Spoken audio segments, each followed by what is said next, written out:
Hello guys, আসসালামু আলাইকুম। আপনারা সবাই কেমন আছেন? আশা করি ভালো আছেন। আল্লাহর রহমতে আমিও ভালো আছি। আজ নতুন এক ভিডিও নিয়ে চলে আসছি আপনাদের মাঝে। এক অন্ধ মায়ের গল্প। আজ অনেক বছর পর ছেলে তার মাকে নিয়ে যাবে ঘুরতে, কিছু কেনাকাটাও করতে।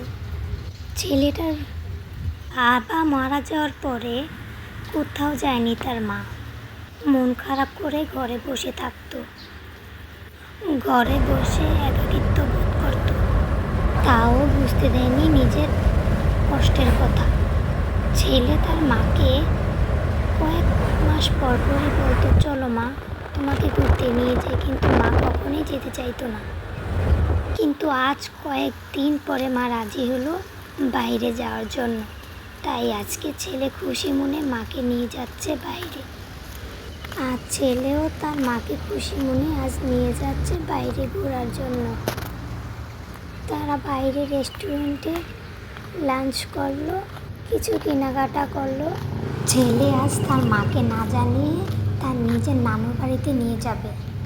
তার নানুর বাড়ি সবাইকে বলে দিয়েছে সে যখন আসবে তখন তার মাকে যেমন না বলা হয় যে তার মাকে নিয়ে আজ তার নানুর বাড়িতে নিয়ে যাবে। যখন তার নানুর বাড়িতে নিয়ে গেল তার মাকে, তখন মা বাসায় প্রবেশ করার পরে মা বলছে যে, বাবা তুই আমাকে কোথায় নিয়ে এসেছিস? এটা তো আমার বাড়ি নয়, তুই আমাকে কোথায় নিয়ে এসেছিস বাবা? ছেলে তার মাকে বলছে, না মা, এটা আমাদের বাড়িতেই আমরা এসেছি। মাটা বারবার বলছে যে না, এটা আমার বাড়ি নয়। ওইদিকে ছেলেটাও বলছে যে না মা, এটা আমাদেরই বাড়ি। ওর মা বলল যে আমার বাড়ির গন্ধ শুনি আমি বলে দিতে পারি যে এটা আমার বাড়ি। আমার বাড়িতে প্রবেশ করলেই বলতে পারি যে এটা আমার বাড়ি। কিন্তু বাবা তুই আমাকে কোথায় নিয়ে এসেছিস? এটা কিন্তু আমার বাড়ি নয়। তারপর ছেলেটা বলল, হ্যাঁ মা, এটা আমাদের বাড়ি নয়, আমি তোমাকে নিয়ে এসেছি নানুর বাড়িতে। তারপর বলে, বাবা মারা যাওয়ার পরে তুমি আর কোথাও যাওনি, নানা নানির বাড়িতেও তুমি আর আসোনি। কিন্তু নানা নানিও তো চায় যে তার বাড়িতে তুমি এসো, তাদের সাথে কথা বলো, কিন্তু তুমি তাদের সাথে কথাও বলো না কোনো। তাই তোমাকে আজ আমি এইভাবে নিয়ে আসলাম। কিন্তু মা, তুমি বাবাকে কতই না ভালোবাসতে, দেখো তার বাড়িকে তুমি নিজের বাড়ি বলছো। আর ওই বাড়ির গন্ধ শুকেই তুমি বলতে পারো যে তুমি তোমার বাড়িতে এসেছো। মা কতটা না ভালোবাসতো বাবাকে, যে কিনা গন্ধ শুকেই বলে দিতে পারে যে তার বাড়িতে সে চলে এসেছে। মায়ের মুখে এরকম কথা শুনে ছেলের চোখে কান্না চলে আসলো।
এখানে আমি কিছু আলু কেটে সিদ্ধ করে নিলাম।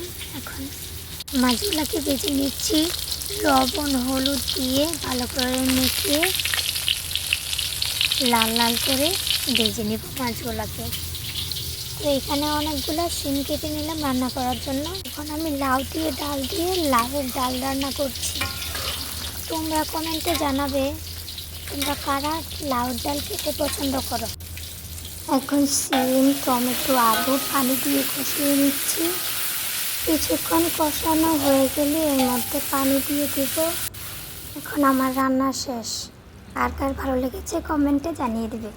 আর আমার ভিডিওতে লাইক, কমেন্ট, শেয়ার করে দেবে। আজকের ভিডিও এই পর্যন্তই।